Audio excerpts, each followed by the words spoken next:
जय हिंद to all. Uttarakhand PCS में मेंस की तैयारी साथ साथ में कैसे की जाए, तो बहुत से लोग ये क्वेश्चन पूछ रहे हैं। वैसे उसके लिए पहले मैं आपको एक चीज़ बताऊं कि जो मेंस की तैयारी है वो समय लेती है, टाइम लेती है। और अभी हमारे आयोग ने टाइम हमको कम दिया है। जैसे जुलाई प्रस्तावित डेट है, ये एक्सटेंड हो जाए अक्टूबर तक, नवंबर तक, तो बहुत अच्छी बात है।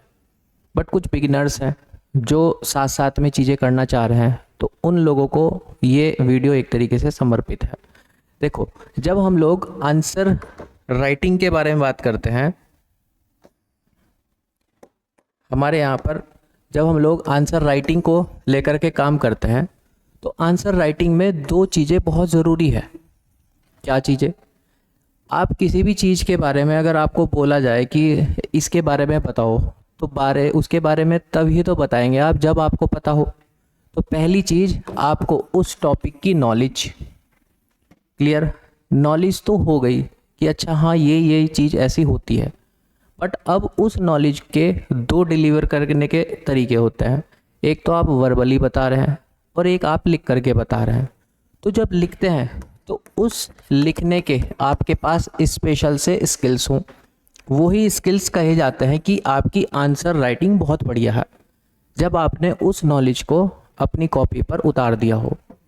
अब आप जब अपनी उस कॉपी पर उस आंसर को लिखने के लिए जाते हैं, तो आपको कई सारी चीज़ों के ऊपर काम करना पड़ता है। जैसे सबसे पहली चीज़, कोई भी आंसर होता है तो उस आंसर की एक मेन फ्रेम बॉडी होती है। मेन फ्रेम बॉडी कहने का मतलब, सपोज़ ये आपको अपना आंसर इस पेज पर लिखना है, ऐसा मान लेते हैं कि इसी पेज पर ख़त्म करना है। वो डिपेंड करता है आपके वैसे वर्ड्स पर। तो इस आंसर के 3 टुकड़े किए जा सकते हैं। 3 टुकड़े कैसे? एक पहला पार्ट, आपका जो भी आंसर होगा उसका एक छोटा सा इंट्रोडक्शन, कोई भी क्वेश्चन है उसका एक छोटा सा इंट्रोडक्शन। एक सबसे लास्ट में आपका आता है कंक्लूज़न।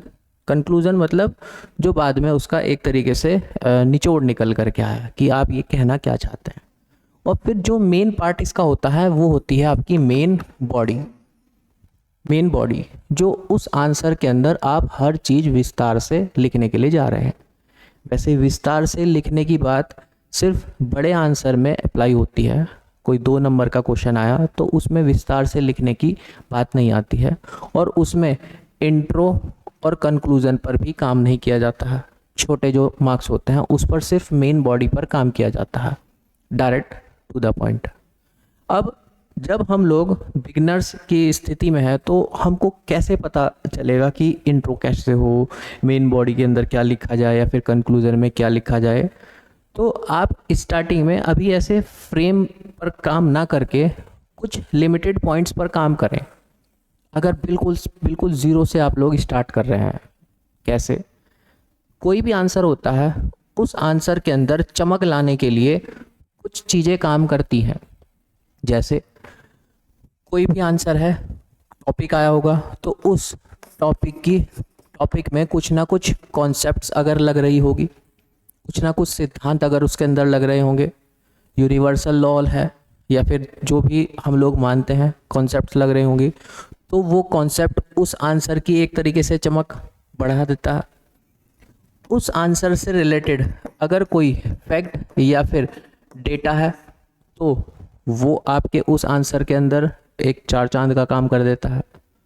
उस आंसर के अंदर अगर कोई करंट इवेंट से चीज़ें जुड़ रही हैं, तो वो आपके लिए बहुत रिलेवेंट बन जाता है।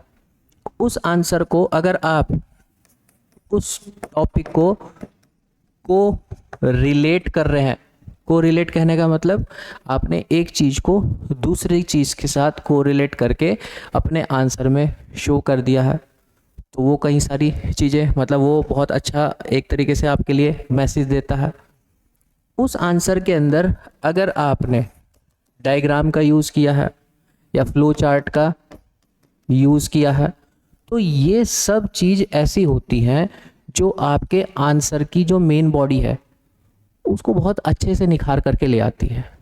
आपने उस आंसर के अंदर अब कुछ ऐसा छोड़ा नहीं है। ये कुछ ऐसे मेन पार्ट होते हैं जहाँ पर आप आंसर लिखते समय इन चीज़ों के ऊपर सोच सकते हैं कि अच्छा मुझको इसके बारे, अच्छा ये इसकी कॉन्सेप्ट्स क्या हो सकती हैं, क्या कुछ है ऐसे लॉ, या फिर इससे रिलेटेड कोई नया डेटा है हमारे पास है, कोई रिपोर्ट आई है, या कोई करंट अफेयर में कोई इवेंट वगैरह हुआ है इसका, या कोई नया इससे रिलेटेड कोई बड़ी अनाउंसमेंट हुई है, सरकार ने कुछ ऐसा किया है, या इससे रिलेटेड कोई पॉलिसी वगैरह आई है, या फिर टॉपिक कोरिलेशन कि इस टॉपिक से कोई हमारा आर्ट एंड कल्चर का पोर्शन तो नहीं जुड़ रहा है, या कोई हमारी इकोनॉमिक्स ग्राउंड तो नहीं जुड़ रही है, हमारी हिस्ट्री तो नहीं जुड़ रही है उस चीज़ से कुछ, या ज्योग्राफी का कोई पार्ट तो नहीं इससे जुड़ रहा है। जैसी कई सारी चीज़ों का कोरिलेशंस बन जाता है।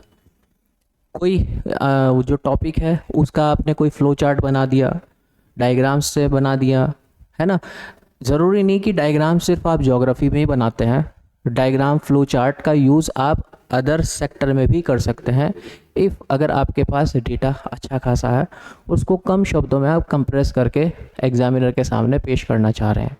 ये कुछ ऐसी चीज़ें होती हैं जो आपके आंसर को निखारने का काम कर जाती हैं। अब एक चीज़ उठती है, जब हम लोग, अभी मैं सिर्फ उत्तराखंड लोक सेवा आयोग के बारे में बात कर रहा हूँ, और लास्ट टाइम जो हमारे यहाँ पर एग्ज़ाम की जो टाइमिंग थी वो दो सीटिंग में थी। एक तो सुबह 9 से 12 की सीटिंग, और फिर 2 से 5 की सीटिंग थी। तो जब भी आप आंसर राइटिंग करना स्टार्ट करेंगे, या इफ़ आप अभी प्री का एग्ज़ाम दे रहे हैं और उसके बाद मेंस की तैयारी करेंगे, तो आपकी सेटिंग कुछ इस तरीके से होनी चाहिए। 9 से 12 की एक सेटिंग और 2 से 5 की एक सेटिंग। ये सेटिंग आपको वहाँ पर बहुत फ़ायदा देगी, ठीक है। अब इस सेटिंग के अंदर आप लोगों को स्टार्टिंग क्या क्या करनी है, जैसे आप लोग जो हमारे यहाँ पर प्रीवियस ईयर क्वेश्चन बैंक है, किसका, मेंस का, उसके ऊपर काम करना स्टार्ट कर सकते हैं।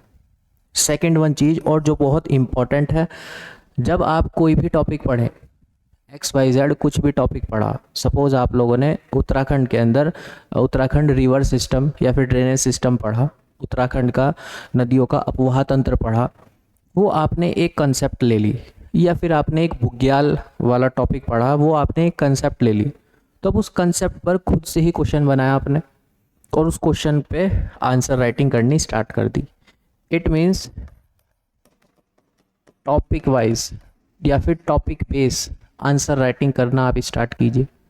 सबसे पहली चीज़ इन दो चीज़ों के ऊपर आप काम करें।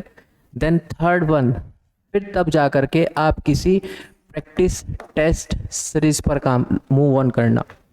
जब आप अपने स्तर से धीरे धीरे थोड़े एक तरीके से एक रोल में आना स्टार्ट हो जाओगे, तो आपको वहाँ पर उसका बहुत अच्छा लाभ मिलना स्टार्ट हो जाएगा, ठीक है। तो आप इन चीज़ों से, जो बिगिनर्स हैं, इन चीज़ों से ये कहानी स्टार्ट कर सकते हैं, ठीक है। इसमें अगर कुछ और चीज़ आपको ज़रूरत हो, या फिर कोई और चीज़ की डिमांड हो, आपकी ये चीज़ कैसे होगी, तो आपको पता है व्हाट्सअप नंबर पे आप व्हाट्सअप लिख लेते हैं, उसका जवाब आप लोगों को मिल जाता है, ठीक है। आपको कुछ और पूछना होगा तो आप पूछ लीजिएगा, कमेंट बॉक्स खुला है। ओके।